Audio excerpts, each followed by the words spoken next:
Parker is fighting problems of his own. The only ground he can sluice is frozen solid, and the costs to get the gold out are skyrocketing. We're in the red and we need gold. What if the gold was just for show? Parker's crew endured a brutal season 15, missing their target and leaving everyone wondering if it was all a bust. But when it was time to get paid, something unbelievable occurred. The checks they cashed were astronomical, far beyond what the gold alone could justify. It's a lot, and it's a lot for me to process. This is only the start of the battle for me. Yeah. And you need me to win the battle as well. I need to be your biggest supporter here. I think you'll have a good time here. I think you'll do well.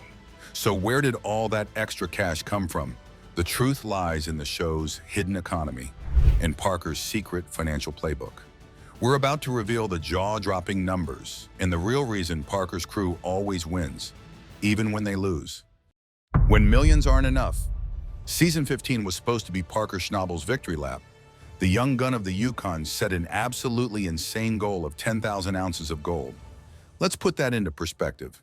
That's over 600 pounds of pure gold, worth nearly $30 million.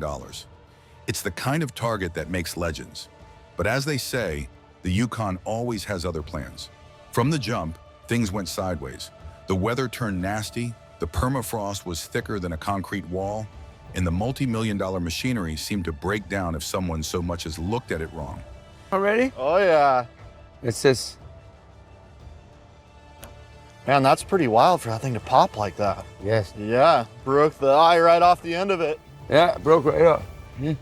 Well, I need to figure out how we're gonna get this thing out of here. The pressure was immense. Parker, known for his relentless drive, pushed his crew harder than ever before.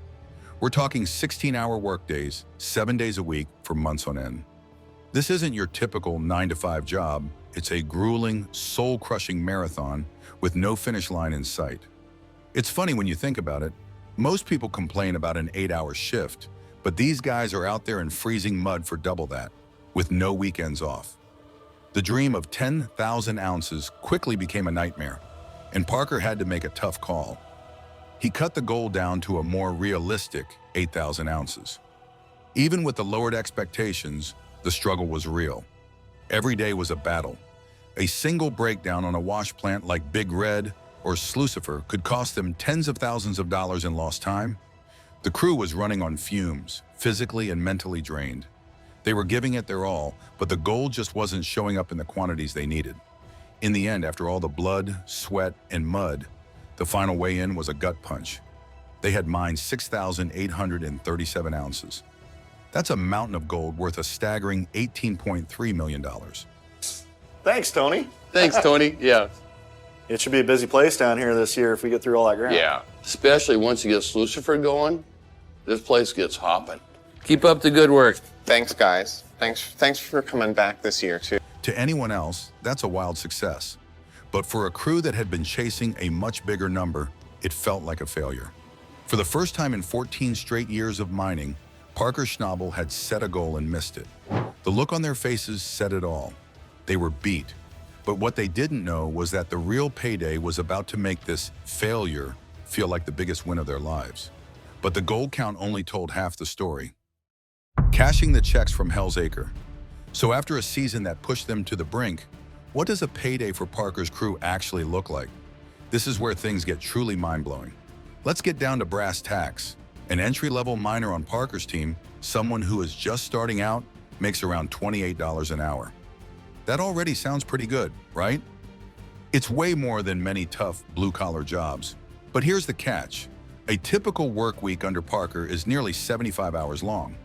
When you do the math, that new guy is raking in a gross income of about $2,590 in a single week. Over the course of a full 6-month mining season, that rookie miner can walk away with roughly $65,000. And that's before any bonuses are even mentioned. That's just the starting point. It's a whole different ballgame for the more experienced crew members. It's just super frustrating having this much ground and so much gold in it. And for the problems we're facing right now financially, it may as well just not even exist. The median level guys, the ones who have been around for a few seasons, are earning closer to $34 an hour. The real money, though, goes to the skilled workers, the heavy machinery operators, the mechanics, and the foremen. These veterans of the goldfields can see their seasonal earnings climb to between $80,000 and $100,000. And for the absolute top-tier talent on the crew, the ones who can practically smell the gold, some of them are pulling in as much as $150,000 in a single season. Think about that. That's cramming what feels like 18 months of labor into just 6 months. The pay is incredible, but it's earned every single penny. On top of that, Parker provides free housing and meals for the entire crew for the whole season. In a remote place like the Yukon, that perk alone saves each worker thousands upon thousands of dollars. It's a package deal that makes the brutal hours worth it, turning sheer exhaustion into a fat bank account. Brotherhood, bonuses, and brutal honesty. Let's be real, you don't endure 16-hour days in the freezing Yukon just for a decent hourly wage. There's something else going on here. A powerful dynamic that keeps Parker's crew coming back year after year. It starts with a simple but brilliant strategy, his performance-based bonus system. Parker understands human nature. He knows that to keep his team operating at a superhuman pace, they need more than a salary, they need a stake in the game. The more gold they pull out of the ground, the bigger the bonus check at the end of the season. It's a system that transforms a job into a mission, aligning everyone's goals. Every ounce of gold in the sluice box is money in their pocket. However, this system isn't a golden ticket for everyone. There's a clear divide. Positions like night truck drivers or entry-level laborers don't qualify for these bonuses. Their work is vital, but it's not seen as directly impacting the gold total. It's a harsh reality of the business, creating an internal hierarchy where some have the chance to earn a fortune while others are capped at their wages. Yet even for those guys, Parker has built a system that fosters intense loyalty. He's known for being direct, transparent, and fair. There are no secrets, no hidden agendas. If you're not happy, the door is always open. But if you stay, he takes care of you. For me, it's just like not running out of money, because time costs money, right? And I don't know that this is the right thing, but I know what we were doing was wrong. This is where the real genius of his operation comes in. The unspoken benefits, providing free housing and meals for an entire team in one of the most remote and inhospitable places on Earth, is a logistical and financial monster. Those costs come directly out of Parker's pocket. But it's not just about saving his crew money. It's about building a tribe. When you live, eat, and breathe mud together for 6 months straight, you form bonds that are stronger than any contract. This sense of community, this brotherhood forged in the frozen dirt, is what keeps morale high when the machinery breaks down and the gold disappears. It's the glue that holds the entire operation together. That's why so many of these guys have remained loyal for years.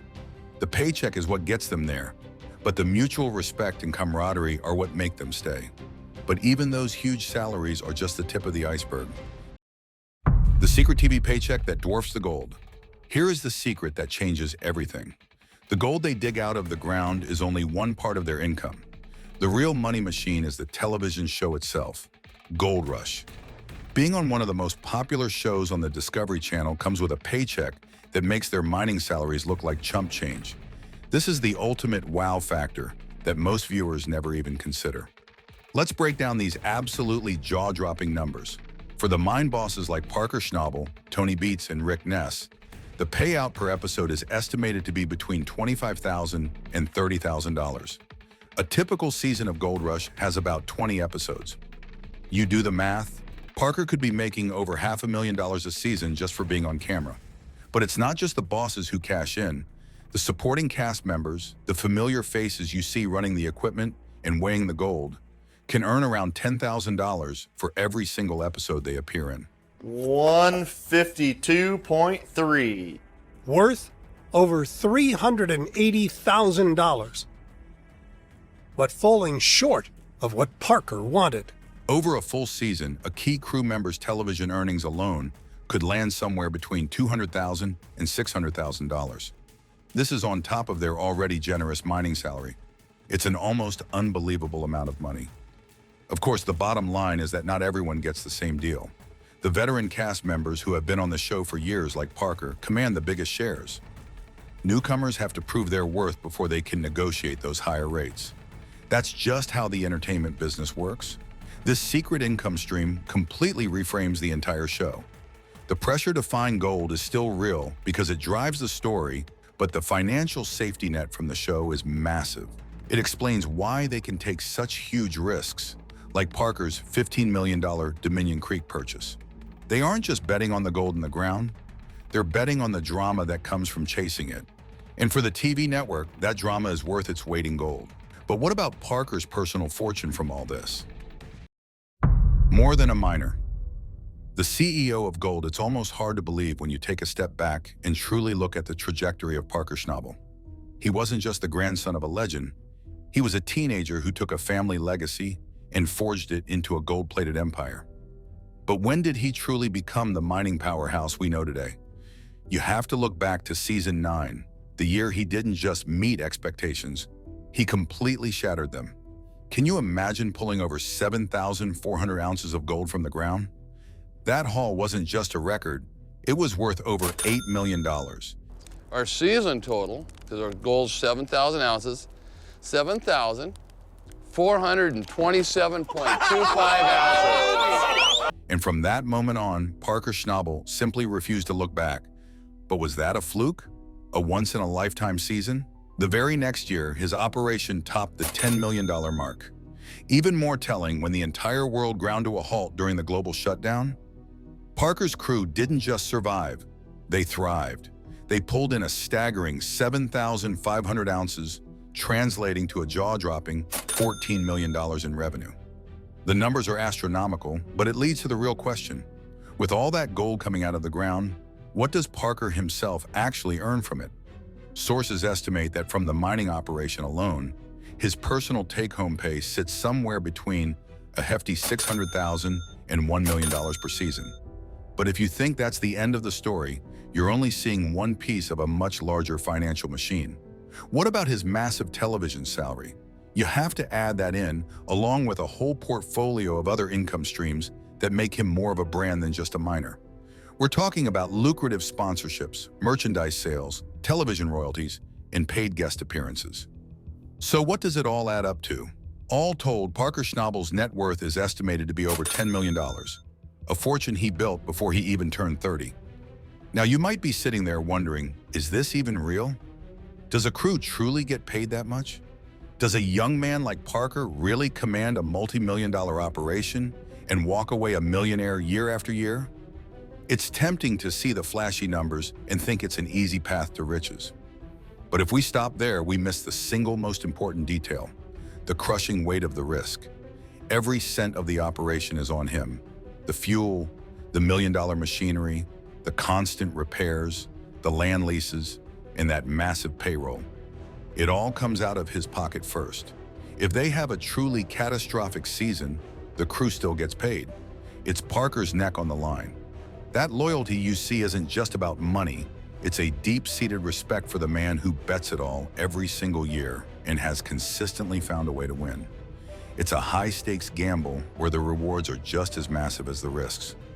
So the crew walks away rich even in a bad season. But does knowing about the massive TV paychecks change how you see their struggle for gold? Like and subscribe for more secrets from behind the screen.